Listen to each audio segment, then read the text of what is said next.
A granada que Roberto Jefferson lançou contra oficiais da Polícia Federal é a mais perfeita síntese do governo Bolsonaro.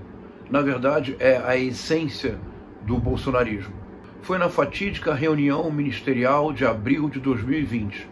Diante de todos, aparentemente sem nenhum pudor, Paulo Guedes, com satisfação indisfarçável, confessou a todos que, aproveitando-se da pandemia, que o governo Bolsonaro havia colocado uma granada no bolso dos funcionários públicos, o congelamento salarial. Essa confusão toda, todo mundo está achando que estão distraídos, abraçaram a gente, enrolaram com a gente, nós já botamos a granada no bolso do inimigo. 2 anos sem aumento de salário. Era a terceira torre que nós pedimos derrubar. Em 2020, Paulo Guedes havia colocado a granada somente no bolso dos funcionários públicos. Durante os 4 anos do governo Bolsonaro, não houve uma única vez aumento real do salário mínimo, apenas reposição da inflação. E, no entanto, para comprar votos visando a sua reeleição, o que fez o governo Bolsonaro? Destinou ao orçamento secreto do Legislativo 19 bilhões de reais. Gastou em auxílios diretos ou indiretos aproximadamente 21 bilhões de reais. Agora surge um enorme problema. Como cobrir este rombo de 40 bilhões de reais? No mínimo o rombo dos 21 bilhões de reais de auxílios diretos e indiretos. Paulo Guedes tem um plano: retirar do salário mínimo a indexação automática com a inflação. Explicando, se o salário mínimo hoje fosse R$1.000, e se a inflação de um ano correspondesse a 10%, pela Constituição vigente, o salário mínimo passaria automaticamente a R$1.100, 10% de R$1.000. O projeto do Paulo Guedes é retirar a indexação com a inflação real e atrelar a indexação à inflação prevista, à meta de inflação. O governo sempre estabelece para cada ano uma meta de inflação, que é sempre menor, quase sempre se revela menor do que a inflação real. Hoje, o salário mínimo é corrigido pela inflação real. Se fosse pela meta de inflação, haveria um grande problema. Não somente não haveria aumento real de salário mínimo, o que houve durante todos os anos, desde o primeiro ano do governo Luiz Inácio Lula da Silva ao último ano do governo Michel Temer, sempre houve aumento real de salário mínimo.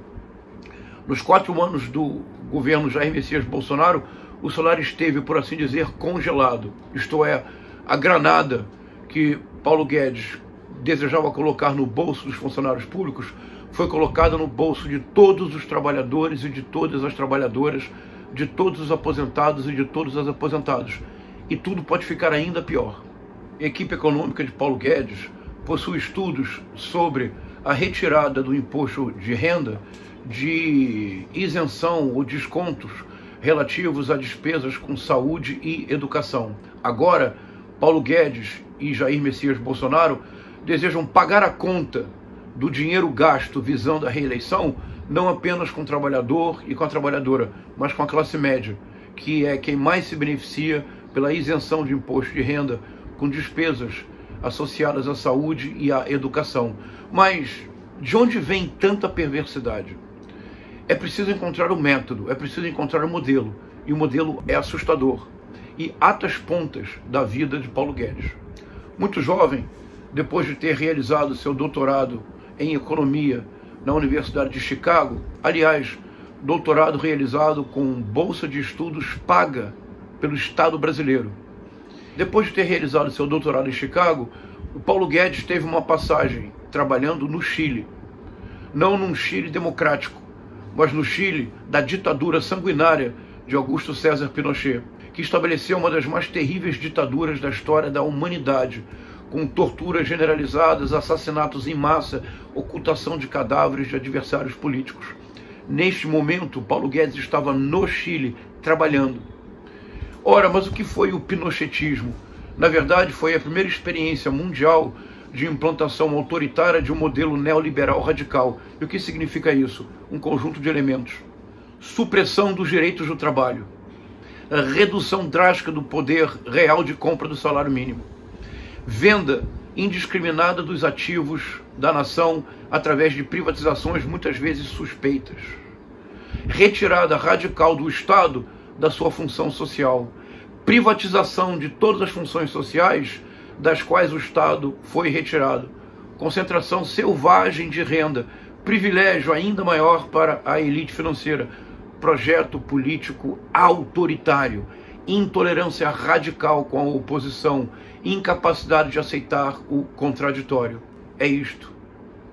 O governo Jair Messias Bolsonaro, se reeleito, tentará implantar no Brasil um oxímoro, um absurdo lógico, um pinochetismo com voto, isto é, um projeto autoritário que continuará retirando o direito dos trabalhadores, que diminuirá de maneira perversa o salário mínimo de modo a compensar os gastos feitos para a reeleição, que cogita modificar o regime da aposentadoria, o que tornará a vida dos aposentados e das aposentadas virtualmente impossível, que pretende privatizar a preço de banana os mais importantes ativos da nação. O governo Jair Messias Bolsonaro é o projeto de trazer para o Brasil o pinochetismo. Paulo Guedes é a ponta de lança do projeto de Jair Messias Bolsonaro, o projeto de implantar no Brasil o pinochetismo. Esta é mais uma razão pela qual, para salvar a democracia, precisamos derrotar o projeto nefasto do bolsonarismo. Senhora Michelle Bachelet, se não fosse, o pessoal do Pinochet derrotar a esquerda em 73, entre ele e seu pai, hoje o Chile seria uma Cuba.